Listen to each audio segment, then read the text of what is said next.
PSU का आपको बताऊं तो CPSE ETF 4 साल पहले 13, 14, 15 का भाव होता था, आज वो 80 रुपए है, just the CPSE ETF।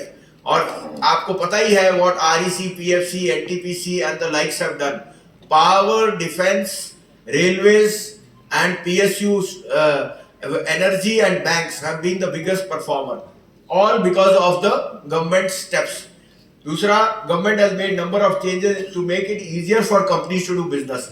Autocracy to the PSUs meant huge unleashing of potential of earnings or a triple effect of creating more jobs और उस कारण से performance on the market cap. आप बताइए पिछले 3 साल में, 2 साल में और कौन सा सेक्टर सबसे बढ़िया परफॉर्मर रहा है? कोई बता सकता है? कैपेक्स।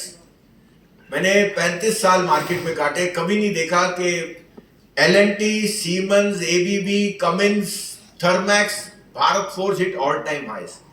और वो बता रहा है capex comes once in 20 year. 20 साल में इंडिया में कैपेक्स नहीं हुआ, और ये कंपनियां डेट फ्री कंपनीज हैं and they are investing in capex.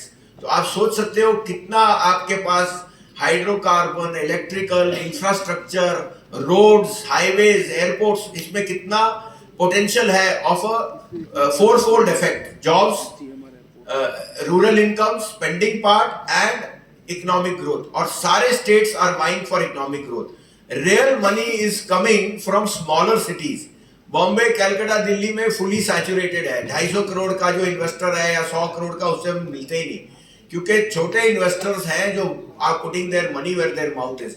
शायद आपको पता है कौन सा सबसे बड़ा स्टेट इन्वेस्टर था in the last 2 months in SIP and stock market? बताइए। नहीं, ना गुजरात, ना महाराष्ट्र, यूपी। और कोई सोच नहीं सकता।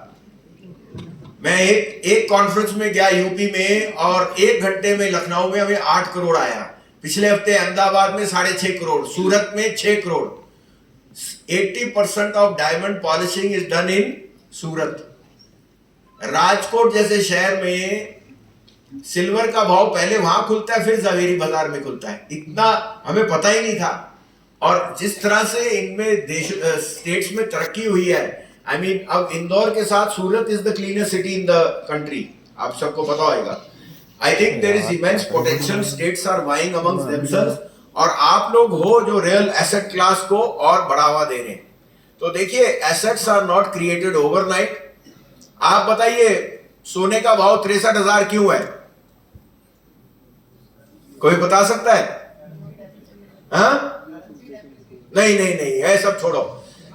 आपके घर में जो लक्ष्मी है, ये जो लड़कियां बैठी हैं, जो आपकी वाइफ है, आपकी माता जी, ओम सर्व मंगल मांगले शिवे सर्वार्थ साधिका रचते शरण्ये त्र्यंबके गौरी नारायणी नमस्ते। आप जैसे स्मार्ट जेंटलमैन होते तो 5-10 हजार में सारा सोना बेच देते और जेबी सुजलॉन इकट्ठा कर लेते। ये तो आपकी वाइफ ने कहा, सोने को मैं नहीं छोड़ूंगी, आपको छोड़ दूंगी। Gold is more secure than you are, and for her security she did not part with gold. हम यही कहते हैं ना, भगवान ना करे सोना जाए घर से। वो इसका श्रेय सिर्फ आपके घर की लक्ष्मी को जाता है, आपको नहीं जाता। आप बहुत विद्वान हैं, और उस कारण से उन्होंने रोज सोने का भाव नहीं दिया। आप रोज अपने रिलायंस का भाव 50 बारी देखते हो। घर वाली कहते हैं मेरी भी सूरत है, बोलते हैं नहीं, रिलायंस रिलायंस रिलायंस। अरे वो रोज थोड़ी सोने का भाव देखती है। और उन्होंने सोना जितना रख दिया तो रख दिया। इसको कहते हैं वेल्थ। वेल्थ 5-10 हजार लोगों से पूछ लो, सोना 10-20 साल 5 और 10 हजार में पड़ेगा। समझ आई? Beauty lies in the beholder. आपके पास चॉइस नहीं है। वाइफ के साथ रहना है तो सोना रखेंगे, और सोना होना है तो वाइफ भी नहीं है। तो आपके लिए तो जुगल बंदी है। जितनी सेवा करोगे घरवाली की, उतनी